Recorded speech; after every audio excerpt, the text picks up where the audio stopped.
Do you get in a mode where like you if you don't get it out, like it just you can't enjoy anything else? Dude, it ruins my fucking day. It ruins my day. I don't eat.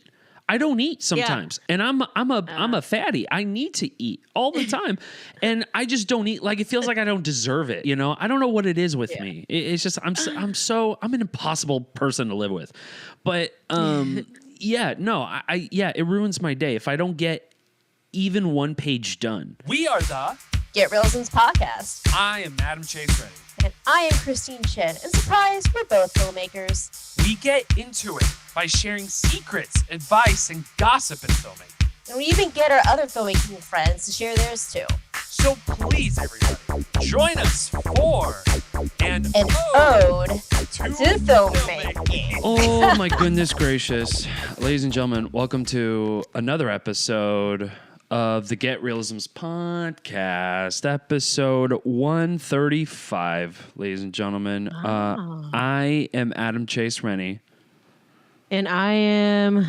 Who am I? Just kidding. I am still Christine Chen. We've just found you randomly, and you're like, can I have a podcast? I'm like, okay, I guess. Okay, I guess. You're still in Canada, but in a different background. No, not in Canada. I am in Seattle now. Oh, I know. really? Where in the world is Christine Chen? Should be a board game. Yeah, it's like where in the world? Carmen Sandiego. Carmen Sandiego. I am Carmen Sandiego. Yeah.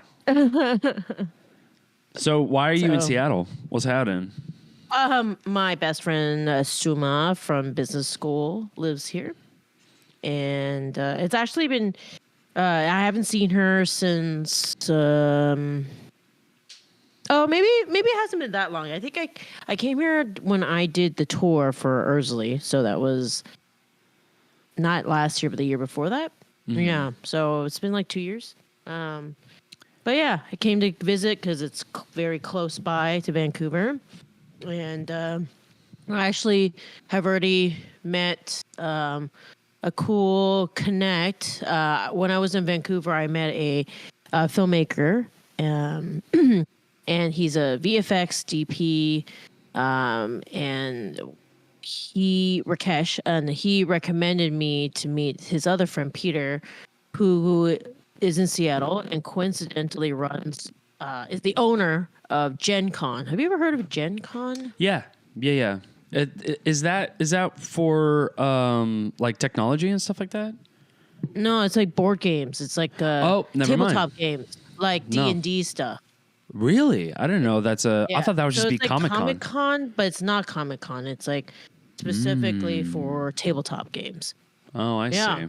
That's cool, actually. Yeah, I went to do some research yesterday. I should have done the research before I showed up to this meeting, but of course I do it post, and I was like, oh, shit. Probably would have been a dope place to show Ursula. They had like 70,000 like participants. Like, that's huge. Huge. How many? Yeah. 70,000? 70,000? Yeah. Yeah. Wow.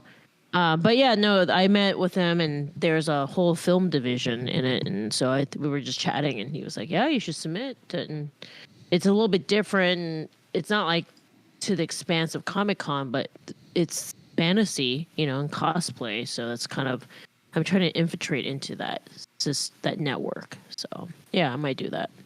I mean, it sounds pretty fucking cool. I mean, yeah, it's been around since the 60s. It shows. That's crazy. So, wow. Yeah, so he bought it. So he said he had bought it when the company had been already like a company for like 30 years, but it was like it wasn't big then. It was really tiny, and he said that it was generating income, but not a lot. But then really in the last 10 years, it exploded, which makes sense because that's when like the D&D movie came out, and then a bunch of D&D stuff started to get big because there are a lot of celebrities that like said that they play D&D like recently, and it's only going to keep increasing. But yeah, so he's like, yeah, it just exploded. So that's awesome. So, and there's a film festival there too. Yep. So that's my thought is maybe I'll enter Ursula into it and get in the smaller back way with tabletop games, and because I don't know if you know, but like Ursula has a really big potential for like being developed. If I wanted to, it was all part of a bigger plan. I haven't executed any of these things because I am only one person. But I thought about like it'd be great to do spinoffs like from a comic level. Yeah, because like it's a graphic whole world. novels and stuff. Yeah, graphic novels Fuck and all yeah. that stuff. I don't know too much about the comic world, but I do know like I know a lot. Oh, good. Yeah. Yes. So we're going to talk about this because I want to create this whole universe, you know? The way I have it in my head is like, think X-Men, but it's mermaids. And mixed in with a little bit of Lord of the Rings kind of aspect. Yeah, there's some mythology. And yeah. Yeah. And That'd be cool. The idea is that there's mermaids all over the world.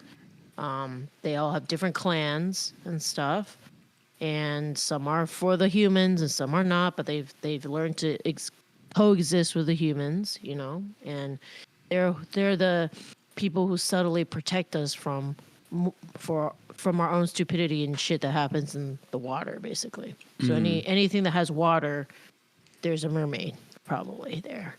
So that's the idea. I haven't had a chance to really like flesh out anything.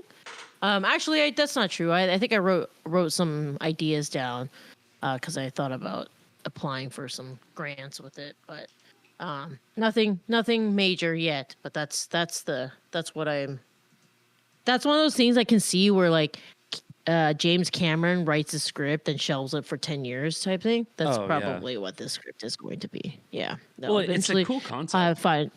Yeah, because this would be like, this is not a low budget, you know, and I need Ursula to build, you know, I need it to continue to add traction and stuff like that and that takes years, you know, so yeah, we'll see what happens, but yeah, that's the plan. No, I'm excited for it. I love comic book like mythology stuff. One of my favorite comic books growing up was this King Arthur series.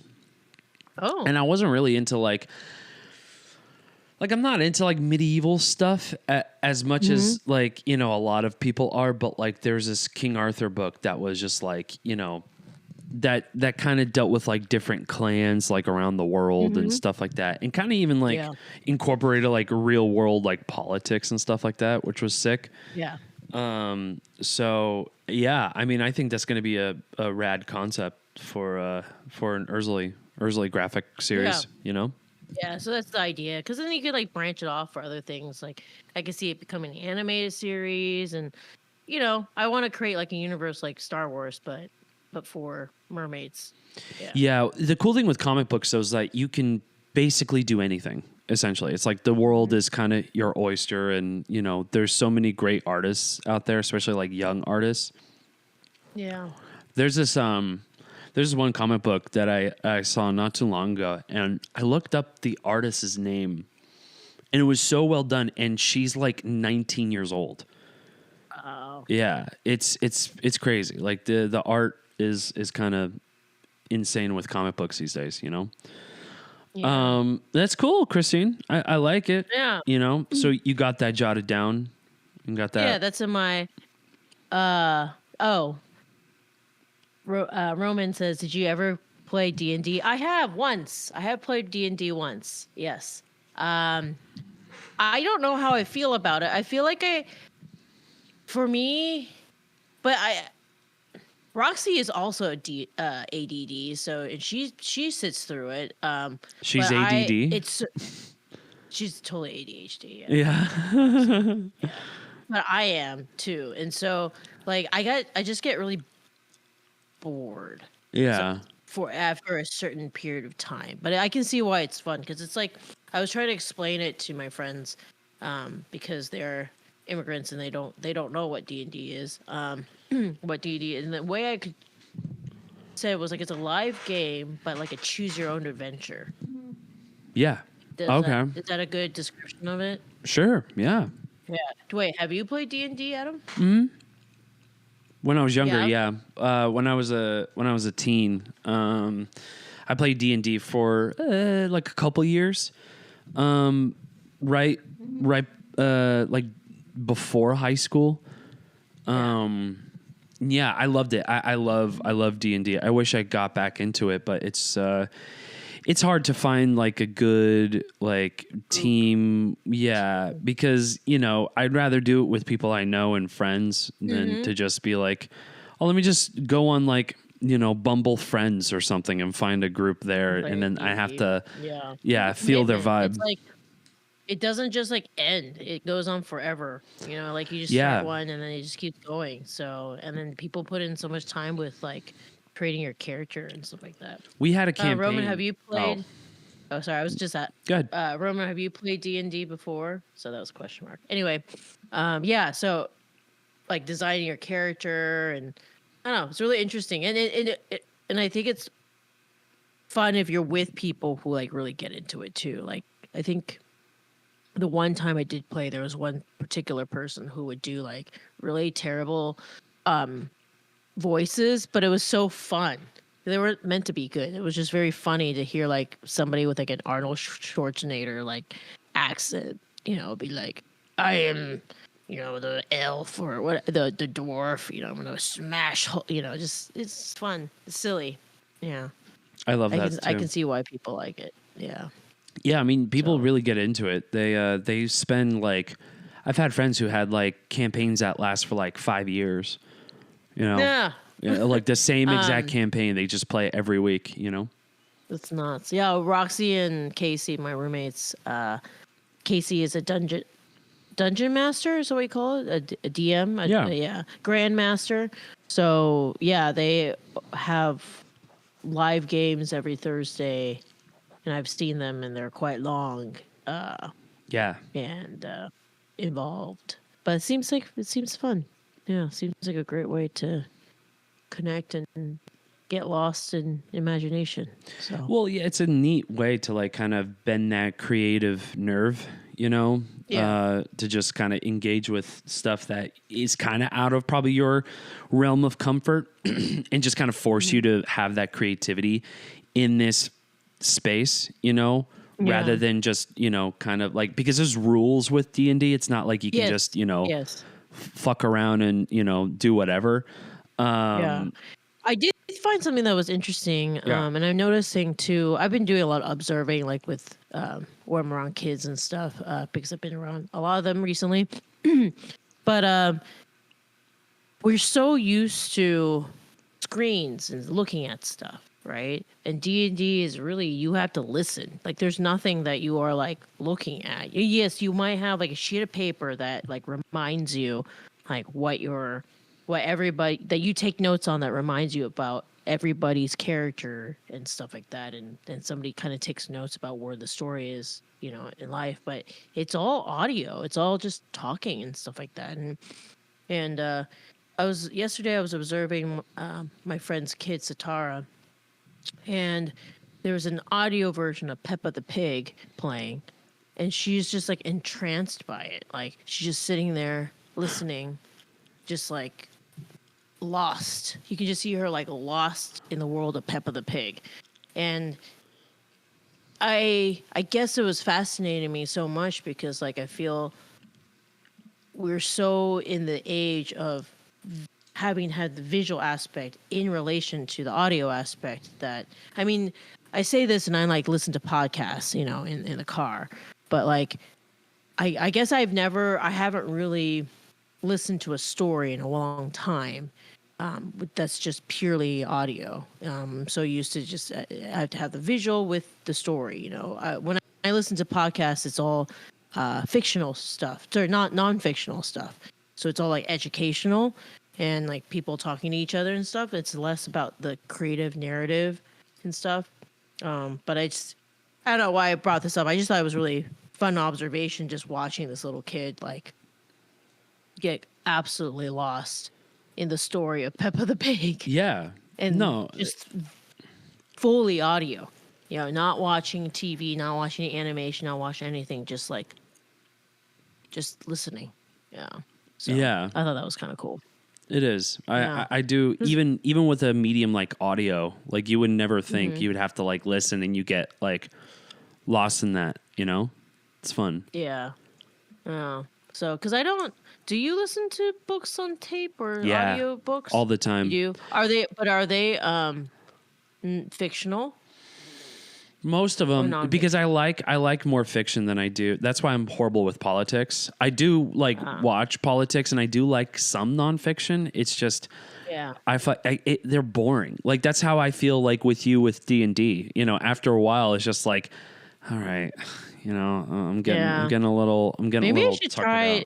I need to try listening to audiobooks that are fictional. They're fun. Like I think Game of Thrones is one that's really good as an audiobook. Yeah.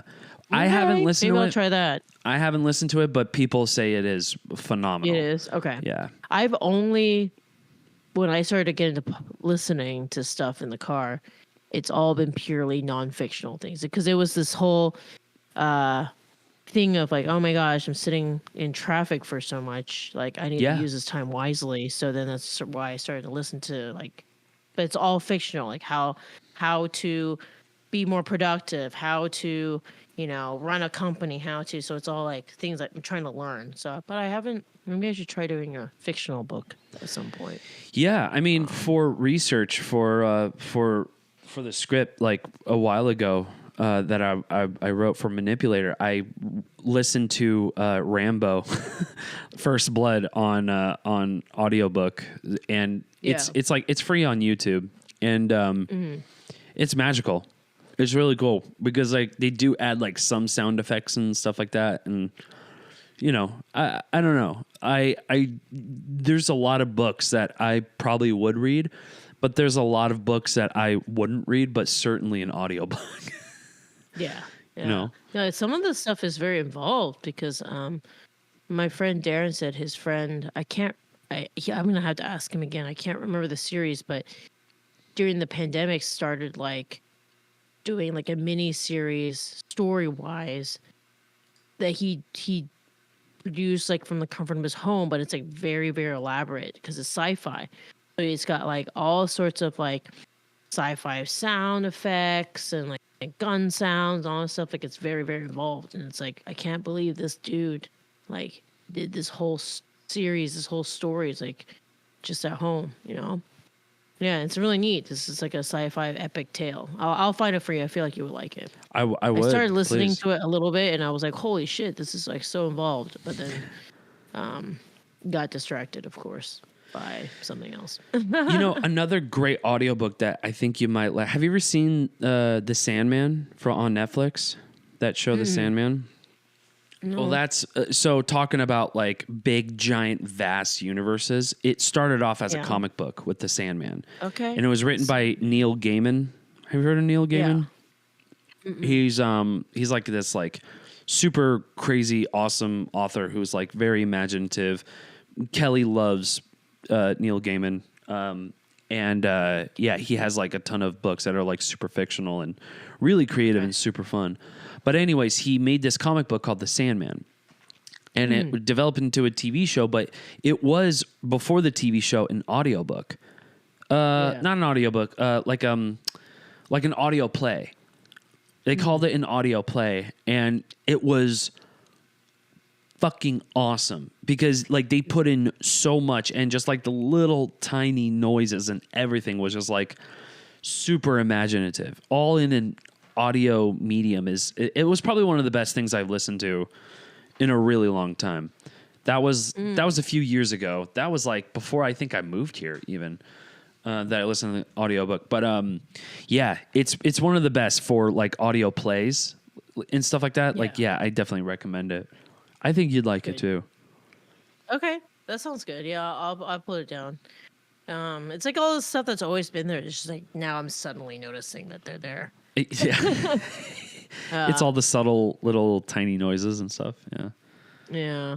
Another thing that the Sound of Music has been popping up in random feeds recently a lot for me. Like just randomly on TV on this. Really? And so Yeah, I don't know why, but I think the universe is telling me to watch The Sound of Music, which Maybe. every time I watch these clips, I'm like, I get lost in it and I realize what an amazing, incredible film it is. Yeah. So is there a film out there right now that you're like, I need to rewatch this, like ASAP, Yeah. old school? Old school. Yeah. Lawrence of Arabia. I need to rewatch. Yeah, okay, I need to watch that too. I never made it through. It's one of those films that opened my eyes to, because I watched it when I was very young. I watched it when I was like 13, 14, and it, like that kid you saw who kind of was in a trance with that audio stuff, that was me. Mm-hmm. That was literally me. I was just so glued to the TV that I didn't like drink anything. I didn't go up to pee. I just was engaged, like, just had like Carl Sagan level of focus that I had on this movie. And it was like probably one of the most beautiful things I've seen. Yeah. It's like when you're like a child and you watch fireworks for the first time, I guess. It's the closest thing I can probably like, because it was, I didn't quite fully understood it, but I knew it was magical. You know what I mean? Like, and I wanted to figure everything out, and that's what kind of like launched me into so many movies and stuff. And that's like Steven Spielberg's like biggest inspiration. He says he watches that movie at least once a year. Yeah, it's just, it's a phenomenal, wonderful, amazing movie that I recommend. If anybody's never seen it and you're in the film industry, please at least give it a watch. If you can't make it through the first 15, you probably won't like it.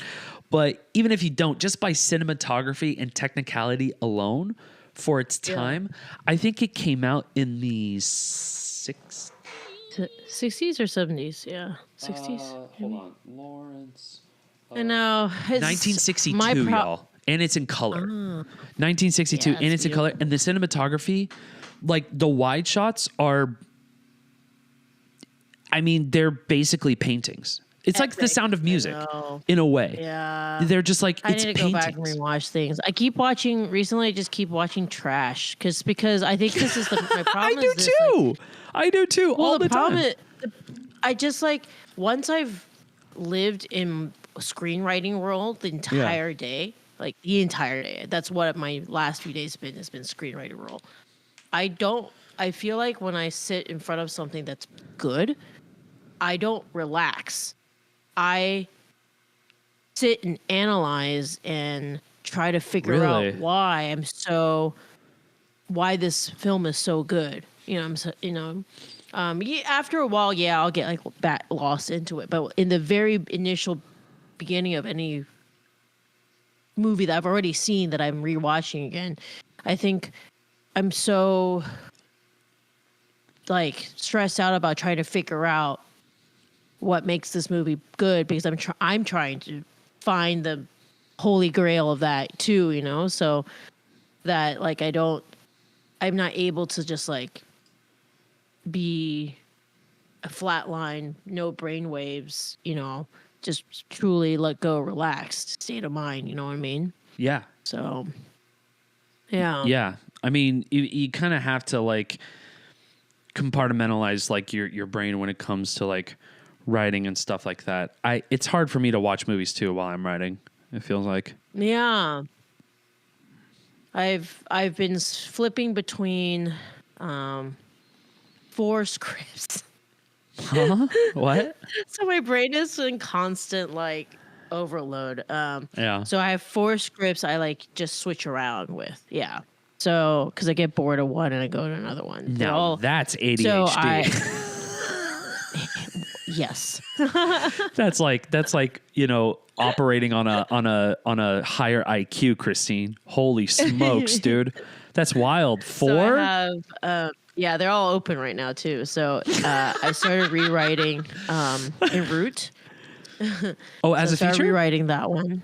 Pardon? As a feature for En route? No, I have a feature script of it. I just I'm rewriting it because it's been on my mind for a while. I'm rewriting it more in the perspective of Nija, the female EMT. Oh, right. So instead of Randall. So I have that one that's open. I have The Unfortunate Nature of Us, which I'm at page 80 right now. So it's getting closer. So I'm also that I started a new script, two technically. So I told you the last time I started the feature version of Yalbi. Yes. So I have like 10 pages of that. And then when I went to Whistlers, I started a pilot called Send It. That's kind of like a Parks and Rec, but takes place in a ski resort. Okay. Where you were at. Too, so where I was at. Yes. Yeah. This is, So I need to just, and I keep going between all of them, and things are getting done, but that's my whole day is switching between these 4 or 5 scripts and being in whatever land. Yeah. Dude, that's great because I'm just on a fresh draft of Manipulator, and I'm like, I am just my time, focus, and energy is all on that. Like, of course, like I have like a gig coming up and like another gig at the end of the month, but like I've just been like in writing mode. I get that. Do you get in a mode where like, you if you don't get it out, like you can't enjoy anything else? Dude, it ruins my fucking day. It ruins my day. I don't eat. I don't eat sometimes. And I'm a fatty. I need to eat all the time.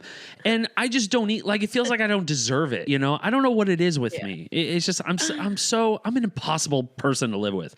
But, it ruins my day. If I don't get even one page done, even one page, I'm just like, dude, really? Like the other day you were knocking out like 13, 14, 15 pages, bro.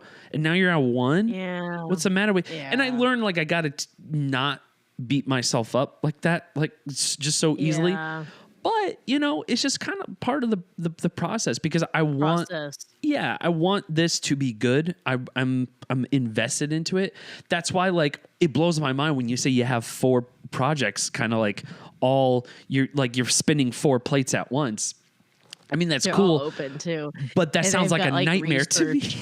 Yeah. That's great. Well, this is how my brain works, I guess. It's just like, no, that's great. I have like, 4 or 5 tabs open. And with those tabs, there are like 3 associated tabs with them because like certain ones I have to research for. So like this year, Yalbi one, I've had to read about like, you know, the Gaza, Israel, Hamas, you know, just all of it, you know. So I'm like also learning history at the same time. Yeah. Oh, I mean, that's also something. I don't know why I know so much about the Middle Eastern conflict, but I've learned an insane amount in the last few months, for sure.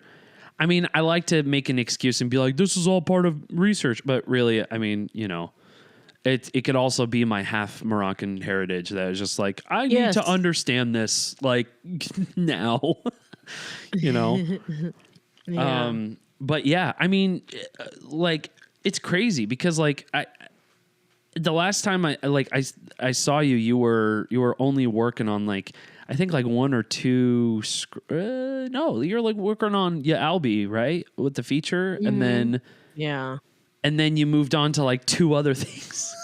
Yeah. Well, because that was a problem. I went to Vancouver being like, I have to work on En Route. I wanted to do a rewrite of En Route. So I had to do that one. And then I wanted to finish The Unfortunate Nature of Us. Those were my 2 big goals. And instead of doing those 2, all I could get myself to do was start a new script, which is Yalbi, and start start that. Yeah. And then now I have that. So I have like 10 pages of that. Of course, I get inspired because I'm in Whistlers. And I'm like, well, I got to get this out. So yeah, I coughed out 10 pages for that pilot. And now I'm finally feeling like a bit more inspired and going back to what I should have done in the beginning of this trip, which was work on en route.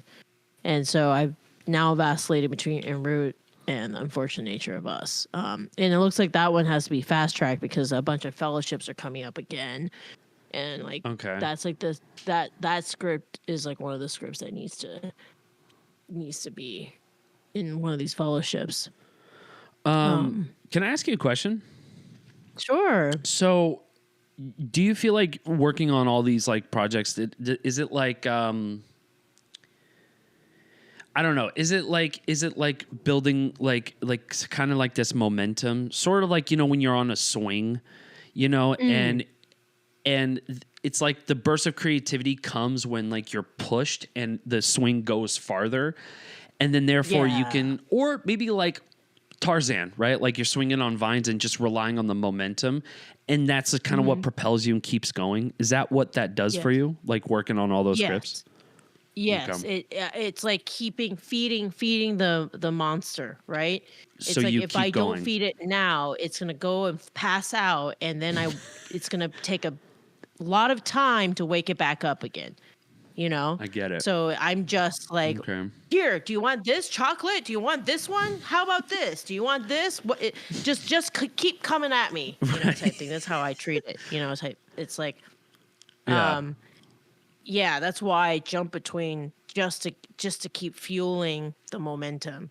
Like as long as things are moving, as long as I'm not like the scripts are being pumped out, it kind of to me, because I'm not at this point, I'm not like I have to make this script first or I have to do this one first. It's kind of like which one sticks first, you know? So even if they're going at different speeds, it's worth my time to develop all of them at the same time. Yeah. Does that make as long as the monster keeps moving? Yeah. Well, the machine, like the machine of Christine's creativity just keeps chugging away. As long as it keeps going, I'll give it whatever it wants. So and that's the scripts are like the fuel for that, essentially. Yeah. So so I've learned to analogy. just go with it. Yeah, instead of fight it. Yeah.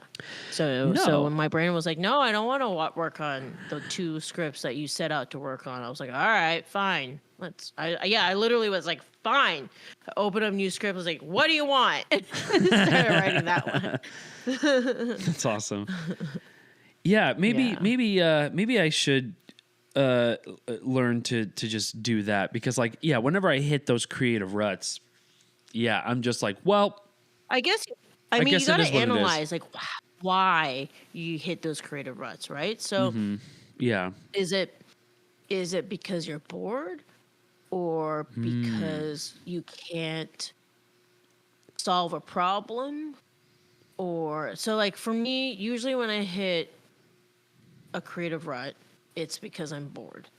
I'm tired of living this world, and it like there's no dopamine anymore, you know, like it's just, and somebody who's ADD, that's like what we run on, right?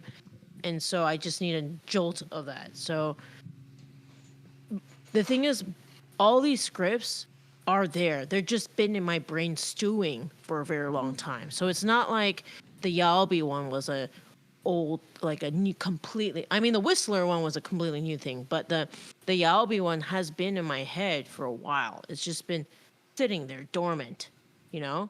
So when you can feel it wake up, you like just gotta jump on it, you know? And you never know, at least for me, I just never know when it'll wake up. Sometimes it's like an image. Sometimes it's, you know, somebody says some line and it just triggers it. You know, for me, the Yalby one was simply, it started to get triggered again because I watched my friend Cynthia Wade's documentary, The Flag Makers. And when I watched that, it like, my brain was like, oh shit, that's the answer to how to write the feature for Yalby, you know, type thing. And then you get into it, and then things start to come. And then, I don't know, just little moments just kind of like trigger you to start some stuff. So, Because it's not everybody's process is different. That's the thing.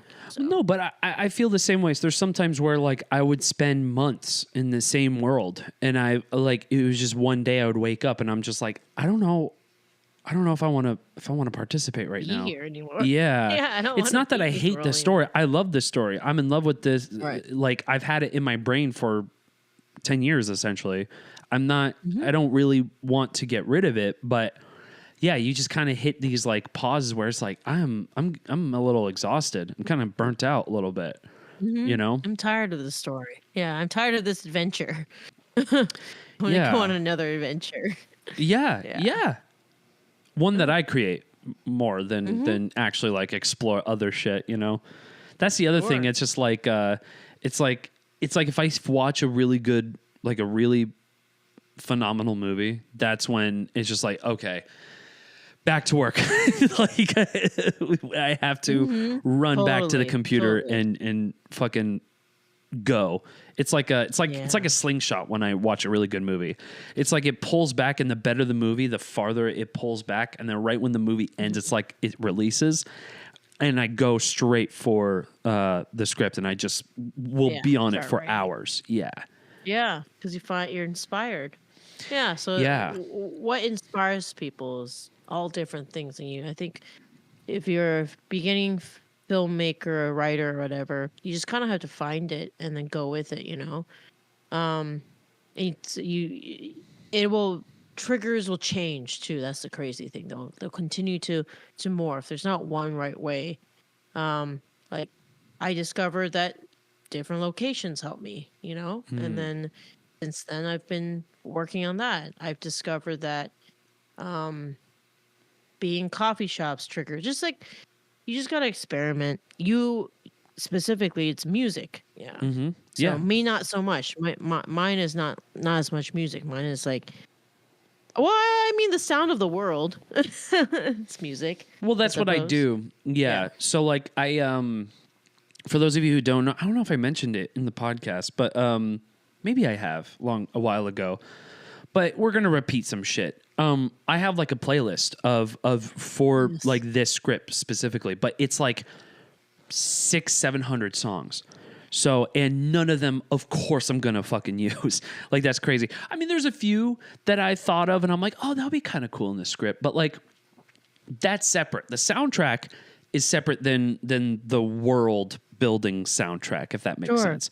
Yeah. So the world building soundtrack is just for me and me alone. The soundtrack itself for the script is like what I would present whenever I show my script to somebody, or like you or anybody. I would then show like, this is what the soundtrack, at least this is the vibe tone. of it. This is the mood. Yeah. This is what it is. Then I have a whole separate other playlist that I just keep adding, you know, with different bands that I listen to and what works with the characters.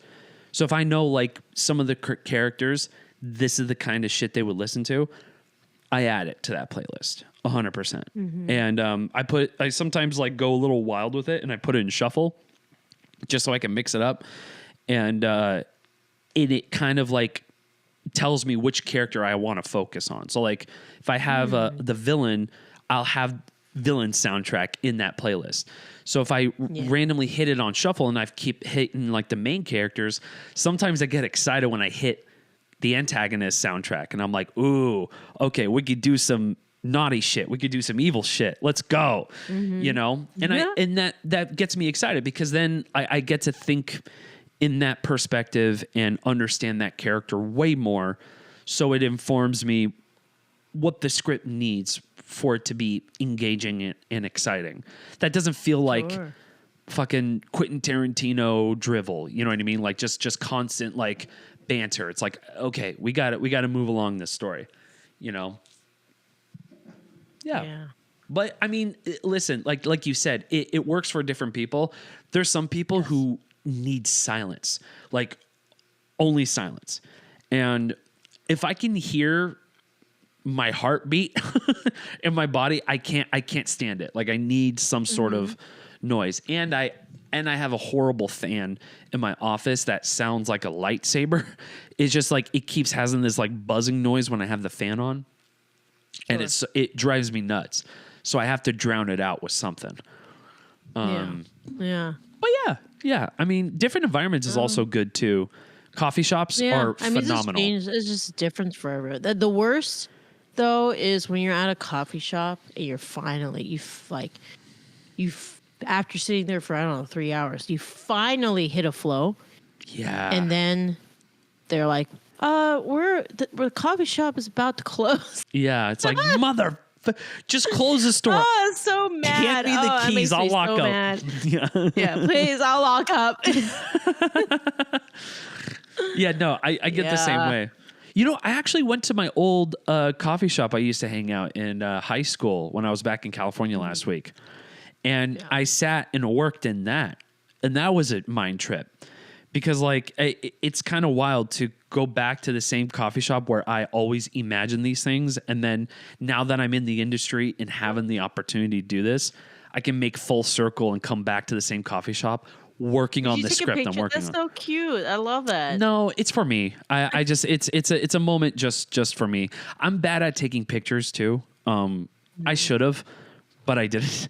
Yeah, but it's this old coffee shop, and going back to it and sitting there and working is fucking awesome. It was really cool, and it helped a lot.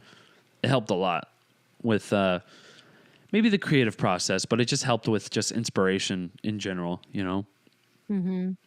So that's cool. Yeah. So I recommend coffee shops for sure, because it's like a element where you're forced to work.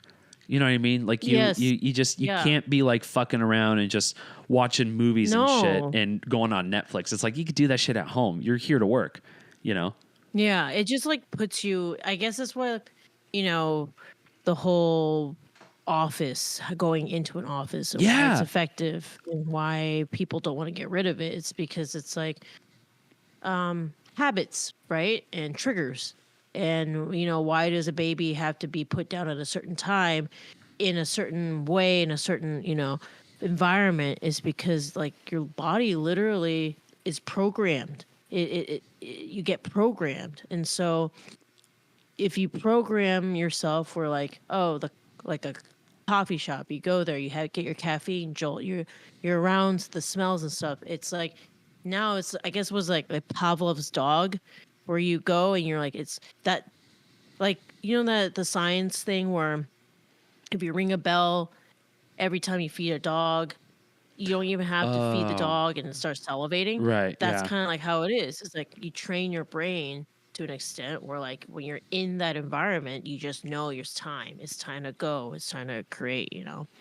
And so, that's for me are coffee shops. And there are so many in Seattle. I've been to like 5 so far. So it's always fucking raining. So yeah, you're going to have some sweet indoor nice vibes, you know? So I'd assume there's a lot of coffee shop, you know? Yes. So, yes, I was right. I just said it wrong. Pavlov's dog. Yeah. Pavlov's dog. Yes. So that's what Pavlovian. But yeah, that's what it is. So what else are you doing in Seattle? I haven't seen you in a while. We were talking about environments that it trigger us to write and what that looks like for different people. Oh, nice. Yeah. So what else is going on in Seattle? Besides, I mean, my one meeting, that was it with the Gen Con guy. So in terms of like, it's just spending as much time as with my friends. And it's actually been very good material. One of my scripts has a kid in it.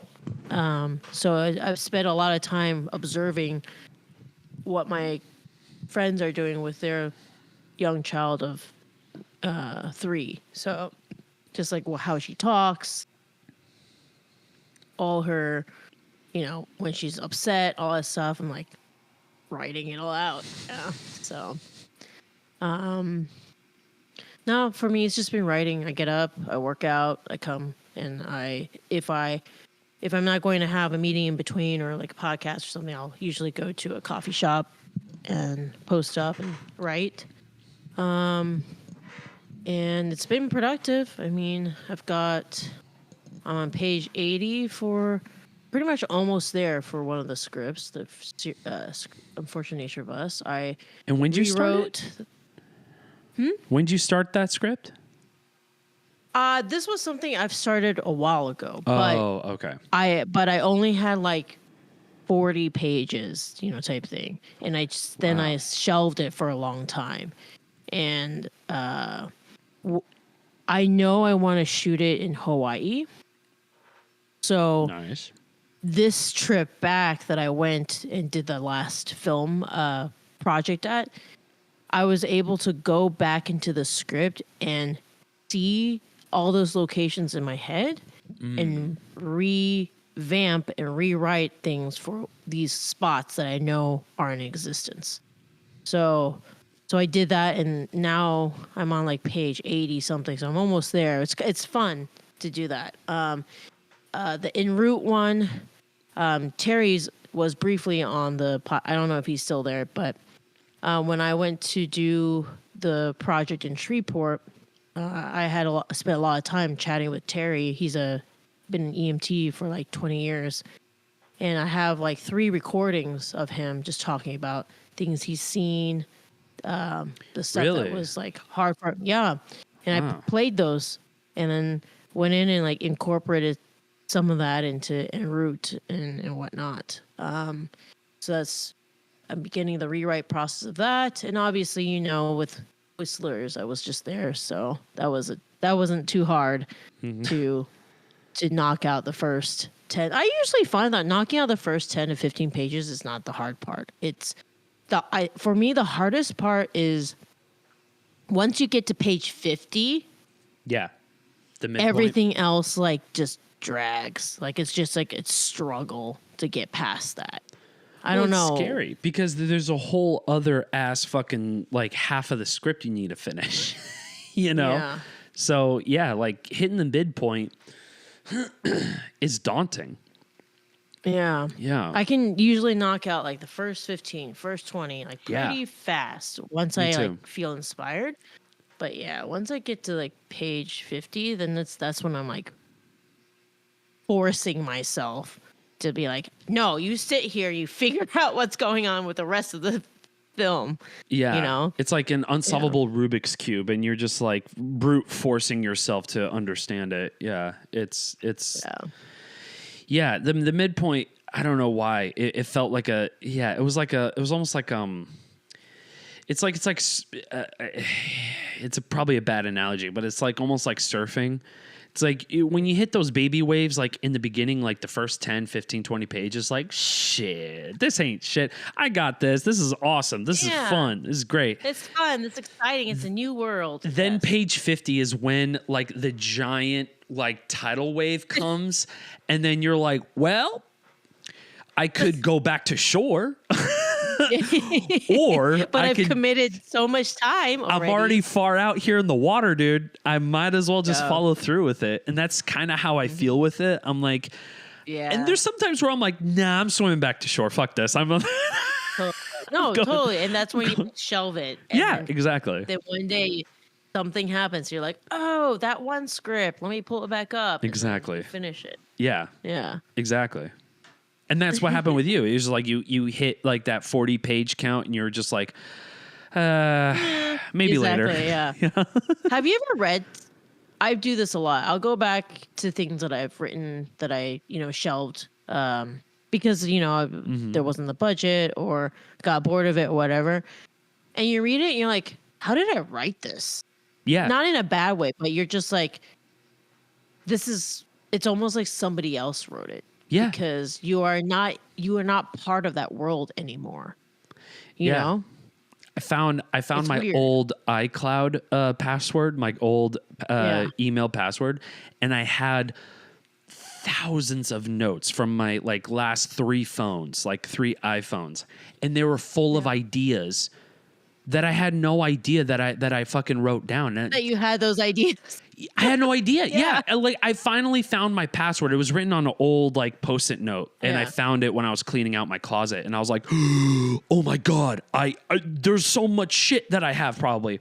And I opened it up, and sure enough, I had the notes, like 500 like different things of notes in that iCloud thing. And half of them I didn't even fucking recognize. I was like, what is this? And I read some of it and I'm like, who is this guy? Like, this is completely written in a way different voice than I have. Yes. Like, I don't even I thought somebody like had my phone or some shit like that. Like, no, I totally had that feeling for sure. Yeah, it's weird. It's like you became someone else to write that script. Yeah. Essentially. Yeah. Yeah.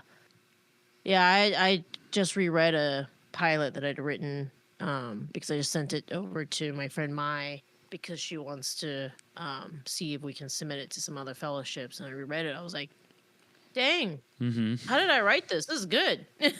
Yeah, by a miracle. Yeah. Wow. Yeah, I've done that a lot where I'll open something and I'll just be like, I wrote this? Question mark? Whoa. How did I write this? Yeah. That's awesome. Yeah, no, I've definitely had those moments for sure where I just reread them like, the fuck, where did this come from? You know, and it's cool because like the now best is when you don't remember. Yeah, absolute zero recollection. Because I was in my early 20s when I wrote that. I was like, you know, some of these notes I had when I was like 19 and 20, and I'm just like, bro, like I was a completely different person back then. You know. Yeah. Now I'm just old. Have you taken any of those like ideas that you may have written when you were young and brought them back and started writing them at all? I did keep a few of them. A lot of them were not that good. A lot of them were not that good. I did have I was going to bring it up since I thought you were still in Canada, but I had an idea of a Jaws movie, but instead of it being Jaws, it was Moose. from like cocaine moose or something. Basically, yeah. And it's just, you know, it's like instead of a bigger boat, it's like we're gonna need a bigger truck, eh? You know. So yeah, but then you know, other like people had the idea too. It was like, have you ever? That's what I want to ask you. Have you ever had somebody that you had an idea and you think it was like really good, but you're just like, I don't know if it's really good enough, and you see somebody make that idea come to fruition, and you're just like, I could have fucking had this. This could have been mine, and I didn't do anything about it, and this sucks. You know, I can't off the top of my head think of something that was like that. I know lots of people have had that experience. I personally haven't. I'm pretty good at like, if I have something, it literally will drive me up the wall if I don't get it out. Like, right. Like if I don't put it out somewhere on piece of paper, maybe it will never see the light of day. Like it takes over my entire being. Really? You know? Yeah. It'll keep you up at night, shit like that? It will keep me up at night, or I will have zero incentive to do anything else. You know? Like it's like I have to, for the sake of sort of like continuing on with my life. I need to get it out in some form.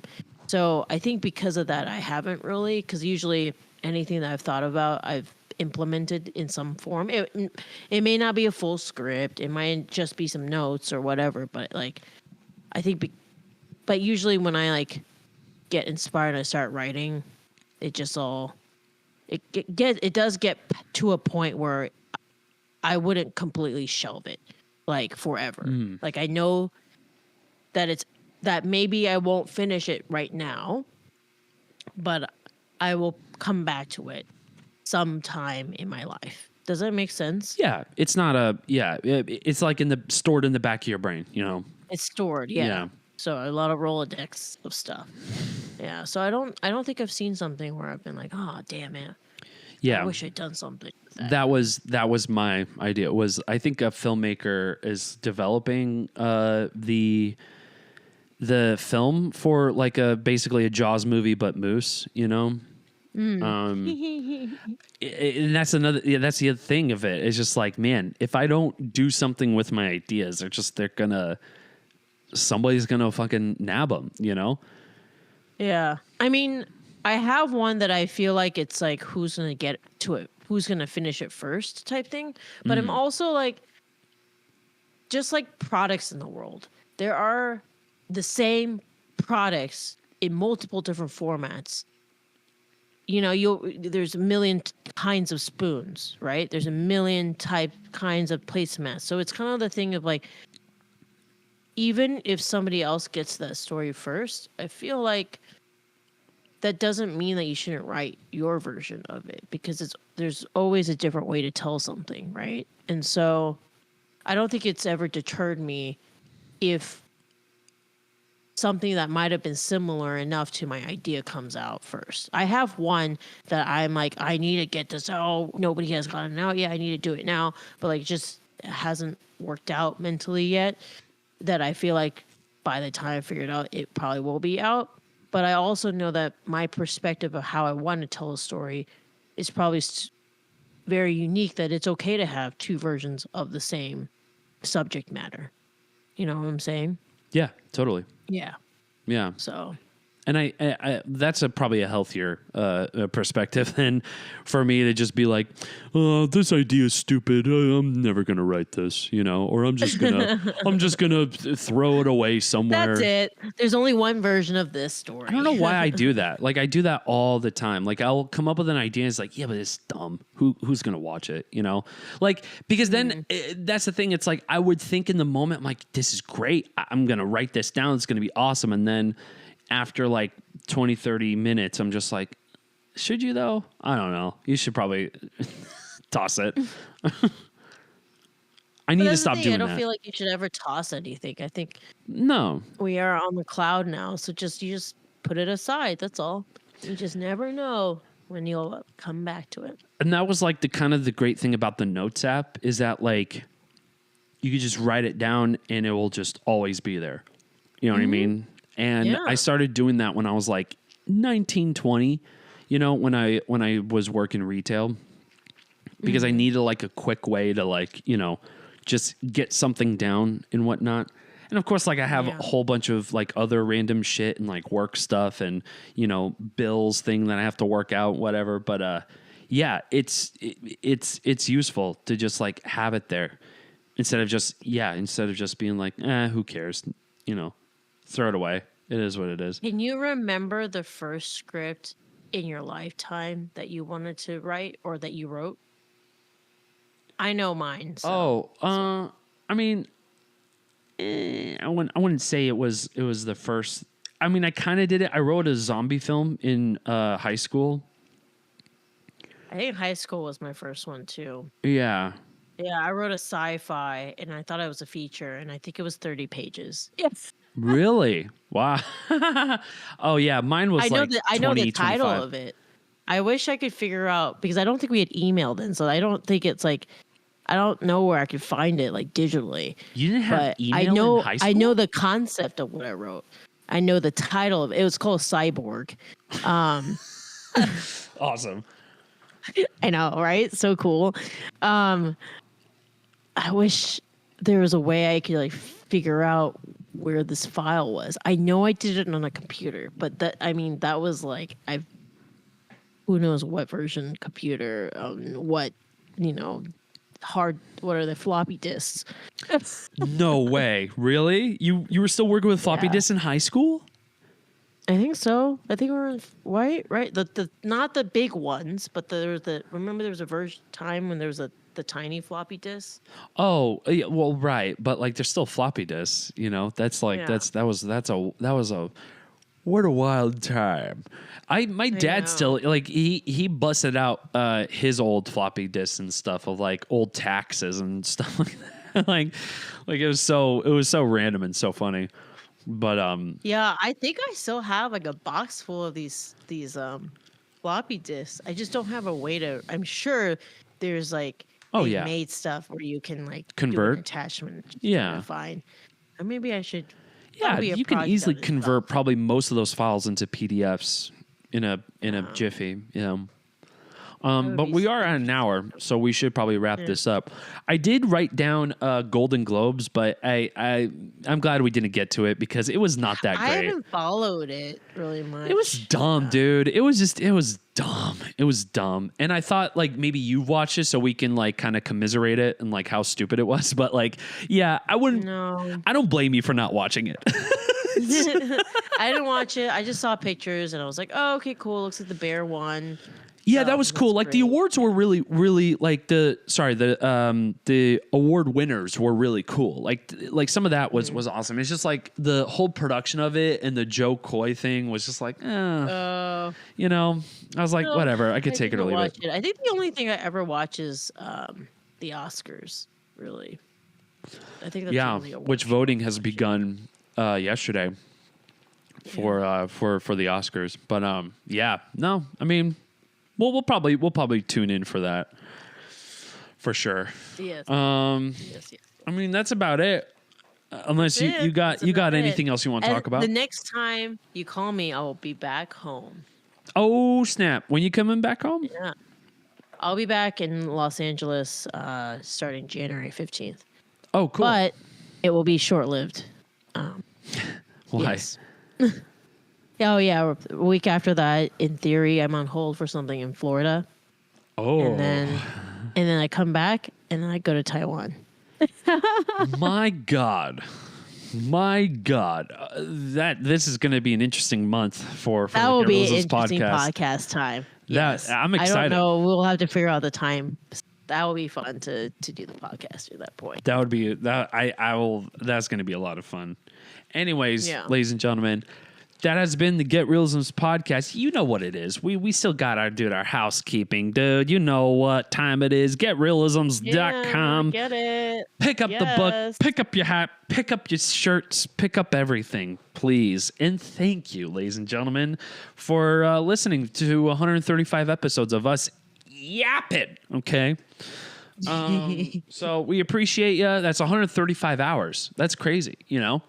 We've done what was the Malcolm Gladwell thing? It's like what is it? 1,000 hours and we're experts or some shit like that. Like we need 10,000. 10,000? 10,000. Yeah. All right. Not there yet. We'll reach 10,000 episodes easily. Yeah. We'll be in our 80s and stuff. It's like we hit our 10,000 hours finally. We figured it out. We figured it out. All right. That's been the Get Reelisms Podcast, ladies and gentlemen. Hopefully we'll be back next week. Until then, we'll see you next time. Goodbye, Instagram. Keep writing, everyone. And keep writing. Keep writing. That's what it is. Make movies. Thanks, Instagram. Bye-bye now. Bye.